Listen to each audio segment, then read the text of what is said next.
What is up, everybody, and welcome back to another episode of upcoming mods for Fallout 4. If you've never seen the series before, basically what this is all about is I show you some of the work in progress or coming soon mods for Fallout 4. A lot of different mod authors will post work in progress pictures or even videos or kind of just developer updates of their mods, so I compile them into a bit of a list for this video so we can start to build some hype and really get excited for some of the stuff we should be seeing weeks, months, and even potentially further from now. It's important to remember when watching this that all these guys are working for free out of their own free time. Mod authors are doing us a huge service in this game because a lot of people are only here because of the mods, and a lot of the people making the mods again are doing it for free or little to no compensation. Regardless, if you guys do enjoy this series, I really encourage you to consider subscribing. I do put about one of these out a week, sometimes two if we get a particular good amount of news and different stuff like that. Regardless, with all that being said, let's jump right into it. You're listening to AKTV. I am the one, the only, Chumsy Bombsy Boom, still stuck in this god-forsaken hellhole of a bunker.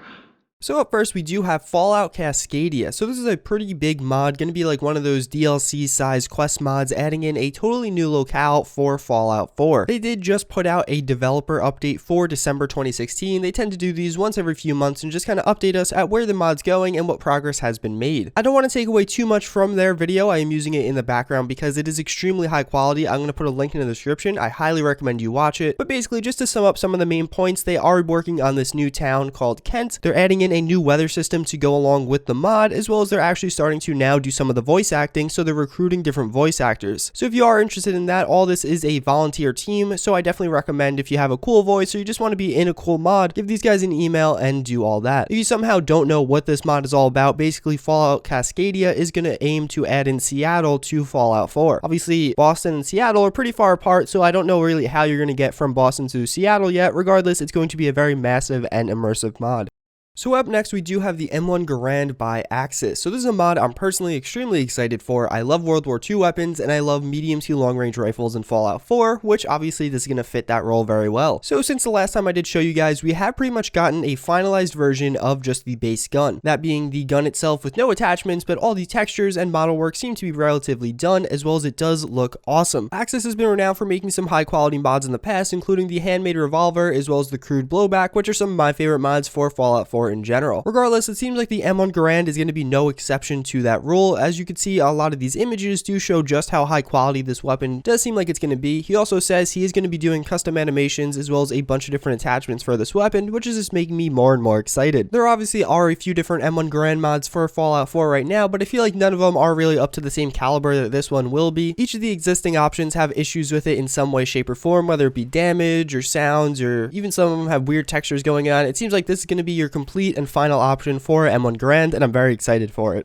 So up next, we do have the makeshift toggle pistol. So there's going to be some pretty early work in progress pictures of a gun that will hopefully make its way into Fallout 4. The mod author did say he wasn't really sure if he wanted to complete this. I definitely encourage him to. I think this is a very cool and interesting looking mod, and I definitely would want to check it out. If you're thinking to yourself, hey, that gun looks really familiar. It's not a toggle pistol, it's a Luger or like a C93. Well, what a toggle pistol actually is the mechanism used in both of those guns, where it kind of goes back and you could see the little slide kind of fold back up and push a new bullet in. This is actually meant to be a crossover between the Luger and the C93, and then kind of just some of the Raider concept art where they're holding different pistols to make it Fallout 4 eyes, where it's kind of thrown together, hence the makeshift name. Regardless of all that, I think it looks very cool. I'm very excited. I hope he does bring this to Fallout 4, and I love different mods that kind of take advantage of Fallout 4's setting, where it being kind of post-apocalyptic and everything is scavenged and thrown together. I would love to see kind of a cross between some of these two other guns while kind of having some homemade parts on it, like a spring from some appliance, making it really look and feel like someone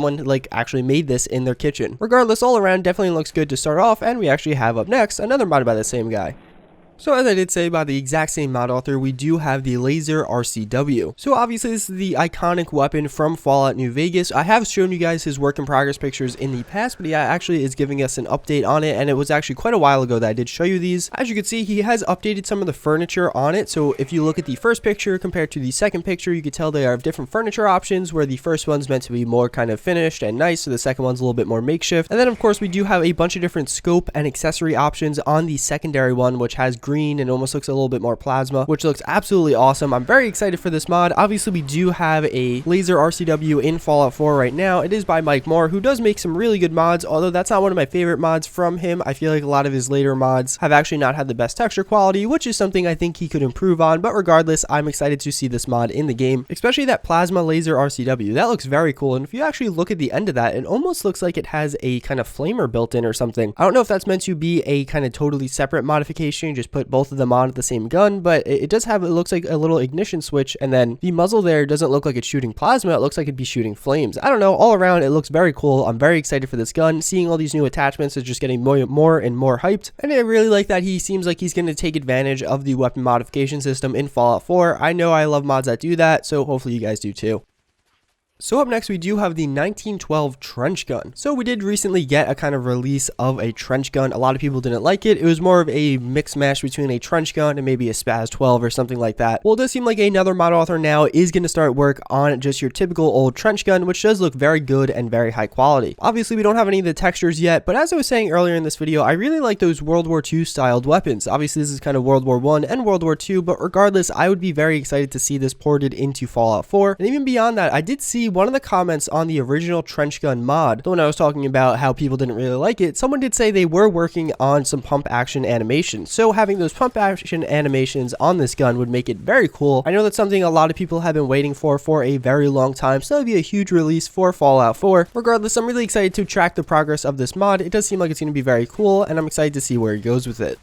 So up next, we do have the Honey Badger, and regardless to say, color me hype. This mod has gotten me very excited. I don't know why, I just love the look of this weapon right off the bat. So what this aims to do is add in the Honey Badger weapon. So if you've never heard of it, basically it's meant to be kind of off the AR-15 platform, but more of a PDW styled AR-15. So think of it as a replacement for the MP5, because that's actually what it was developed to be, a replacement for the MP5 in military use. The gun itself does look awesome. This mod author definitely put a lot of work into it. This is actually the mod author that did release the Riddick Hero rifle. I don't know if you guys remember that, but it was a mod that came out quite a while ago. I did make a video on it. Regardless, it does seem throughout his pictures that there are some different attachments going on for the gun. We obviously do have some flip-up sights. We do have a red dot sight there, as well as it looks like it does come with an integrated silencer, which does look very cool. Although obviously that's going to be something that's not for everyone, so hopefully there is a way to take it off. All around, I'm very hyped for this weapon. The work in progress pictures do look very good and very sharp for it, so hopefully we'll see a release from it in the coming few weeks. That's going to pretty much wrap it up for this video, guys. Actually, something I don't normally say, but I think I should add now. I do link all these mods in the description, and if you see one you like, I really encourage you guys to go click on that page, and if you do have a Nexus.net account, endorse the mod. There's a little button in the top right corner where you could click endorse me, and it just shows to the mod author that people are appreciating their work, even though they're not getting any monetary compensation or anything like that. It just really does, again, have a nice feel on your back. If you guys did make it to this point in the video, let me know in the comments down below, what of these weapons was your favorite? Personally, I obviously am really excited for the Honey Badger, but I think what I'm most excited for is the M1 Garand. Again, I just love World War II weapons and medium to long range weapons, and that's just really going to fit exactly my role and the one I love playing in Fallout 4. But again, let me know what you like. But if you did make it to this point in the video, let me know by commenting down below Roger Rabbit. I don't know why,